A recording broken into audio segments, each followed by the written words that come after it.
Brian Egger from Wales.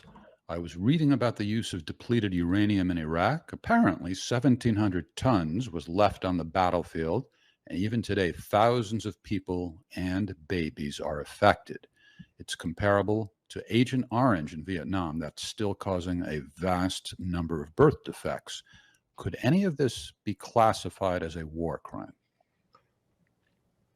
That's a good question. Could it be classified as a war crime? A key element is intent.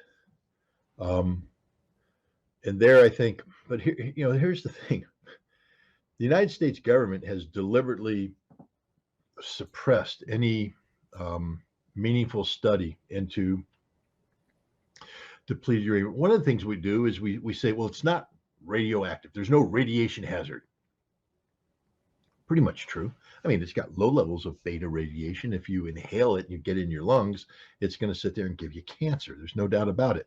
And you can inhale it. The thing about a depleted uranium penetrating rod is, how does it penetrate? It hits, and as it bores its way through, things vaporize off and turn into dust. And the dust hangs there, and you breathe it in, and then you get cancer and you die 20 years later. Or it goes into the soil, and then it gets kicked up and people breathe it in. It goes into the water and you ingest it. It's everywhere. That's what it does. So we know this. It's not the radiation that gets you. It's not about you have to go in with Geiger counters and, oh Lord, the radiation levels are unreal, crazy. No. But see, that's where we're misleading the people, because say the radiation threat is very low, very minor. Okay, but we're not talking about the radiation threat. We're talking about the fact that it's a heavy metal, and we're talking about the fact that it's poison, that it's toxic, and that, for instance, in Kosovo, because we fired 30,000 depleted uranium rounds, there's a higher level of leukemia that's taking place. That can, the cause and effect relationship is definite. You dump 30,000 rounds of depleted uranium, the leukemia level goes up. The places where we used a lot of depleted uranium, it goes up. You use less, it's lowers. If you didn't use any, it's down to normal. Gee, that's a cause and effect relationship that even a Marine can understand. But what the government says is there's no proof. That means nothing. Just because we used a lot of DU and it increases the level of leukemia, it proves nothing. Proves nothing. Okay, then we go to Iraq. 1,700 tons of depleted uranium. And I normally I would just say, don't look at these pictures, guys. But now I'm going to say, go look at the pictures. Go Google Iraqi children, Fallujah depleted uranium, and look at the pictures.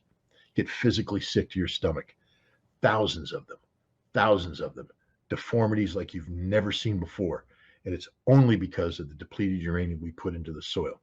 It's only because, and then take a look at the mothers and the suffering that they have. Look at the cancer that's affecting everybody that lives there. We have poisoned Iraq, and this is never going away, ladies and gentlemen. Depleted uranium is there forever. You can't clean it up. It's part of the environment. So future generations that live there are condemned to have very high levels of mortality, birth defects, cancer, the whole thing. We know this. And so now, while you may not have been able to call it a war crime when we first used it, because people were, well, we're not sure about it and all that stuff, we know it now. We know it. This is why everybody's like, Ritter's so pro-Russian, he just closes his eyes to everything that Russia does. They use depleted uranium too. No, they don't. That's the difference. You see, the Soviets used to use it just like we did. They made an anti-tank round for their T-72 main battle tank so it could kill our M1A1 Abrams. But around 2000, the Russian government went, isn't that stuff poison? And the Russian military went, oh yeah, it's really poison. They said, so the Americans and the British are saying that, we got, like the VA saying there's guys that get cancer from this stuff, from using this stuff. Is that true? Yes. Do we want to poison Russian troops? No. And what about the civilians? I mean, so we're going to go fight and defend an area and ground, but we're going to pollute the ground. The civilians are going to suffer. Yeah. Do we want to do that? No. So what's the benefit? It's cheaper, boss. You see, it's a really good tank killer. It's cheaper to make. We got a lot of depleted uranium. It's there. Why don't we use it? But it's poison. Yeah. What's the replacement? Tungsten. It's expensive. Well, why don't we spend more money up front making stuff that costs us more here, but when we use it, the penalty is less. The Russians got rid of depleted uranium as ammunition. They don't use it anymore. And the reason is because they know it's poison. That's one of the reasons why they're so angry at the British, because the Russians are saying, don't bring your poison in here because it will never go away, ever. Once you use depleted uranium in significant quantities, you have contaminated the earth, contaminated the soil. And it's the Ukrainians that'll pay the price. It's the Russians that'll pay the price.